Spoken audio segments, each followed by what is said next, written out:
Guys, welcome back to another Vanguard video. Today we have the reveal of Platina Ezel, and honestly a lot of people were actually pretty disappointed, but after thinking about it a little bit more, Platina Ezel is honestly not that bad. So here's the boss unit itself, Blazing Lion Platina Ezel. For those who don't remember, this was the ultimate break version of Blond Ezel. So we have continuous Vanguard circle. If you have an Incandescent Lion Blond Ezel in your soul, this unit gets all of his original continuous and auto abilities and plus 2k, also active on opponent's turn. So the power plus 2k during opponent's turn is very similar to MLB, allowing you to guard basically and save 5k shield because you're a 15k base fan. So example, from when your opponent swings like a 23k base into your 15k base, it's only a 10k shield to guard. And so the second skill is the active Vanguard circle. Once per turn, you cost either counterblast 1 or put a grade 3 or higher Ezel, its card name, from rear guard circle into your soul. Choose one Reign Supreme King of Beasts from your drop zone, add it to your hand. This is the normal order that Ezel got all the way back on its release, which is the check top 7 call and it gets plus 5. You add that order to your hand. During that turn, this unit gets power plus 5k, and if your opponent's Vanguard is grade 3 or higher, you do all of the following. So during this turn, it gets continuous Vanguard circle. All your front row rear guards get power plus 5, so it does not say units, so that's to note for Ezel not getting plus 5. So you're essentially going to be getting 15k base, plus 5 to this unit, and then plus 10 from the on attack, so it'll be 30, or Platina will be 30. And then if you have 4 more cards in your damage zone, it gets crit plus 1 until end of turn. So it's really interesting to note that we do have a Crossride gimmick, essentially, like MLB, but nothing referencing to ultimate break being at 5 damage. I honestly thought there would be like an extra line of text where it's like, maybe if you're at like 5 more damage, you get drive plus 1 or guard restrict. But yeah, no, that's pretty much it from Platina Ezel. It is a little bit disappointing, to be honest. So as a reference to note, between the Dayusha and this ride line, which both ride up turn 2, Beaumains is not tied to your opponent's grade, unlike the grade 2 ride line of Dayusha / Daikaiser, where your opponent has to be grade 2 or greater, so essentially you have to go second to ride up. So essentially what happens is you ride up to Gareth grade 1 on your first turn, you ride into Beaumains turn 2, use Beaumains skill to go into Blond Ezel turn 2, and then turn 3 you ride into Platina Ezel. Now the problem is we had the reveals of the other cards that will support Ezel or Platina Ezel in this set, but none of them checked top 7, unlike the triple rare support basically that we had for Vermillion and Glory to add an Ezel into Soul. And because the ride line of the original Beaumains does say specifically Incandescent Blond Ezel and not any card with Ezel, you can't ride into this if you're cheat riding. So basically the way Bushiroad wants you to play this is you go and play your normal effect of Ezel, going into Blond Ezel turn 2, whether you went first or second, and then going to Platina afterwards, and just praying you grind out the game from there. It also does not persona ride over the original Blond Ezel because it does not keep the same name or has, let's say, like the continuous text of, let's say, King Ezel, where it has the name of the original Ezel. So unfortunately, you are not persona riding turn 4. I think Bushiroad did this on purpose, so you would not be able to persona ride out of your ass turn 3 and just blow up your opponent. So I assume it's balanced for that, because between this and the promo, you are giving plus 15 to rears if you do high roll both of them. And then you're also restanding your back row and then calling 2 off Blond Ezels on attack that you're copying. So I don't want to doom post Ezel because I actually think the deck is decent. It's not on CFA. I haven't done any proxy playtesting. Like, we literally just got these revealed like today, a few hours ago. Do not doom post Ezel. I swear he's playable. I'm not gassing up this deck. I don't think this deck will be good, but it does seem playable. It seems like an upgrade at least. So the first rear is Slash Feather Dragon, and this card is honestly insane for the deck. So continuous, if your Vanguard is a grade 3 or higher and has an Ezel in its card name, so like basically turn 2 when you're on Platina Ezel, gain all of the following. So auto, when it's placed on rearguard circle, you cost counterblast 1, you either draw 1 or choose an Incandescent Blond Ezel, which is what you're cheat riding into, not cheat striding, from your Vanguard circle, and increase or decrease its drive to 2 until the end of the turn. So in case you don't know Beaumains' effect when you do cheat ride into Blond Ezel, basically your turn 2 play from the ride line, your drive is set to 1. So what this does is reset your drive back to 2. So you're essentially twin driving on turn 2, which is crazy because your opponent essentially has to not swing that turn and deny you CB entirely. Otherwise, you get to twin drive them when they're still in grade 1 if you went first. And then the auto rearguard circle skills on attacks a grade 3 greater unit. So unfortunately, it does not work when your opponent's on grade 2, you're beating their face in. You may have this unit get plus 5k until end of battle. And then if you do, at the end of the battle, put this unit on the bottom of the deck, so that's mandatory, and then cost energyblast 3, you can draw 1. So this card essentially is just draw 2, which is crazy. CB1, energyblast 3, draw 2. This card is actually just bonkers. This is like the definition of standard power creep, and being able to set your drive to twin drive back again, well technically 2 drives, but going back to twin drive again when your opponent's on grade 1 is absolutely crazy.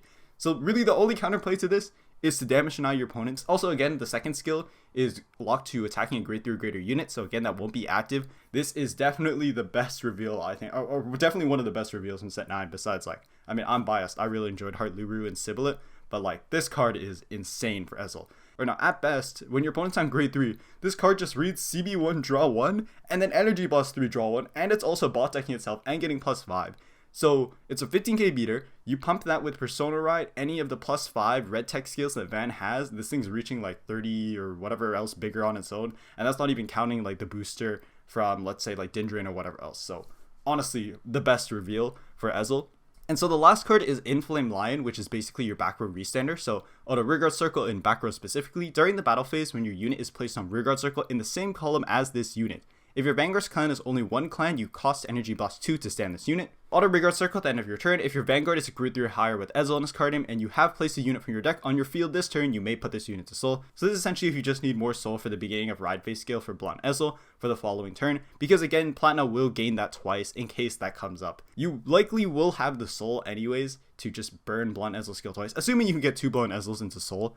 If that does happen because you are playing cost for Platina Ezel. That's basically the gimmick at the deck. Between this and Dindrain, you have 8 back row restanders, which is really good, and obviously you're still going to play Dindrain because it's just an easy restand to clear your front row, and it's also countercharge. So obviously you're playing Dindrain. Card is really good. Between this and the other double rare, you're basically using up all your energies. No really room for Biscotti.